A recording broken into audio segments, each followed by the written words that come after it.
Hello, my name is Samantha Denäe. I'm known as the Endo Educator on all platforms. I spend my time going to high schools in the Atlanta area to teach about endometriosis and period health care and how to advocate for yourself with your doctors. And this is my endometriosis journey. I was diagnosed in 2014 after having a long battle of a debilitating period. It was so horrible. I was unable to go to school, go to work, walk, do just normal things. My period was 8 days long, and I had no idea that I was having endometriosis symptoms during that time. I just thought my period was bad. I would see plenty of doctors, and they would all say the same things. You have a bad period, it'll get easier as you get older or when you have kids. And for me, as I got older, my period seemed to have been getting worse.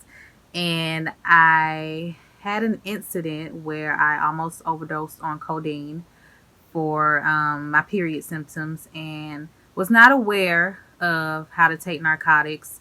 And although it was a bad situation, it was actually a blessing in disguise because that was when I first heard the word endometriosis. That was when I finally had a physician listen to my symptoms and listen to everything that I was going through and say, I believe you have endometriosis. And from there, I discovered that I had two ovarian cysts that were the same size as my uterus, and my uterus to have never been pregnant or to have never given birth. My uterus was the same size as an orange, where it should have been the size of a lemon. And I had two ovarian cysts that were the same size. So I had three oranges in my uterus. And from having to have those cysts removed was when I discovered and was diagnosed with endometriosis in August of 2014. From there, the journey has been very impactful. I must say, it's been a very eye opening experience and journey. When I was first diagnosed, I couldn't find women who looked like me who had endometriosis. I was only able to find Caucasian women who had endometriosis, and there weren't even a lot of those women who I was able to find and could have conversations with, try to figure out the symptoms, how to live life after endometriosis, once you're diagnosed. And I found Nancy's Nook on Facebook. That was the first group that I initially found. And from there, kind of just started to do research, figuring out what endometriosis is, what all it entails, learning that it is not just a reproductive disease, but it's more of a full body disease. Um, but still, there weren't any black women on Nancy's Nook that I was able to find. I tried to Google, I tried Instagram, I tried Twitter. I tried a lot of other, social media outlets, and still there weren't many women that I could find with endometriosis. And I would ask doctors about black women and how are we affected with endometriosis, and the responses that I would get would be, it's a white woman's disease, and they believe that in black women it's invisible, it doesn't exist. To them, we mostly get fibroids and nothing else really. So trying to find women who look like me with endometriosis where I can talk to them and relate, it was really difficult. And I, at this point in time, after being diagnosed in 2014, I went to try, different birth control treatments. I tried different birth control pills, the shot, um, everything, just about everything. I think except for maybe the diaphragm. I've pretty much tried, and I've tried the Lupron Depot treatment, and those were really counterproductive for my body. It in turn, the Lupron Depot sent me into a menopausal state. It sent me into feeling like I was trapped in a 65-year old body at 25. I had night sweats, I had hot flashes, I didn't have a sex drive. And on top of all of that, when I got off of Lupron and went back to birth control treatments, my period went to 90 days for 9 months out of the year for 5 years. And so I would have a 90-day period with maybe a day to a month, break in between, just depending on how my body would feel. And then I have another 90-day period, and then another break, and then another 90-day period, and then a break. And this was happening for 5 years. And that's a lot of bleeding, and that's a lot of stress on the body. It's a lot. And so I wasn't able to get answers. My doctors, they didn't know why I was having periods, so long, why I was bleeding so heavily. Nobody really had any answers for me.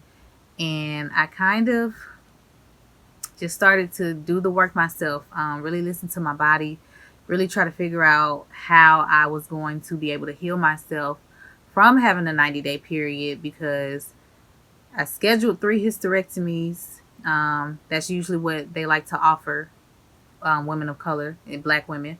They like to offer a hysterectomy as a treatment, as the end all be all. And I had 3 hysterectomies scheduled, and I canceled each one with just an intuitive feeling that that's not the road that I should be taking. I should be doing something else to try and heal myself of my endometriosis. I've seen between 8 to 12 doctors even before I was diagnosed, and they all would say the same thing.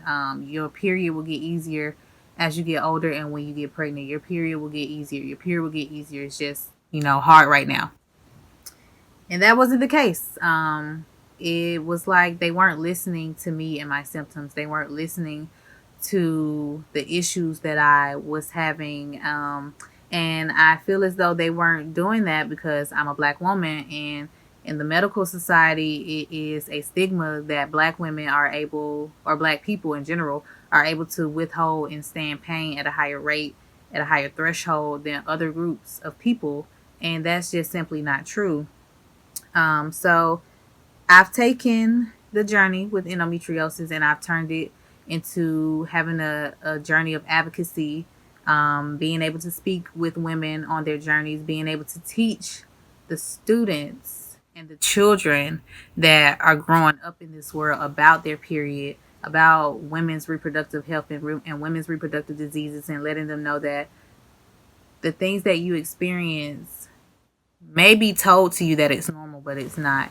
I've been teaching them how to advocate for themselves when they go see a doctor and their doctor isn't listening. And I encourage them to speak their truth and to not be afraid to talk about the things that they're going through, because your story is your story, and nobody can change the narrative of your story except you. And if you find someone who is not listening to you, find someone else, because someone else will listen. When I was first diagnosed with endometriosis, I didn't really have a lot of support in my family. I had more support from my friends than my family, but I believe it was because my family did not know everything about endometriosis. Our parents come from a traditional background. They're not in the black community. We don't go to the doctor like we should when we have ailments. We say a prayer, take some home remedies, drink water, lay down, everything will be okay. So to be able to explain to my family that it's more than what they thought it is, it's more than just having my period, that took a lot of time. But, now I have the full support of my family.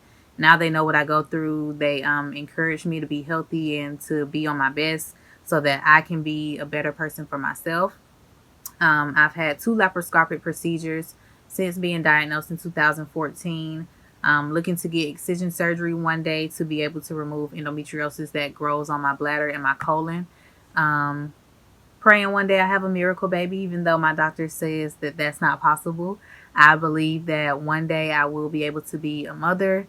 And I believe that the more we talk about endometriosis, especially in the black community, the more we can get earlier diagnosis, the more we can decrease the chances of cancer in the black community when it comes to reproductive health, and just being open about what it is that we go through as women, and understanding that it's okay and that our pain can be transformed to better.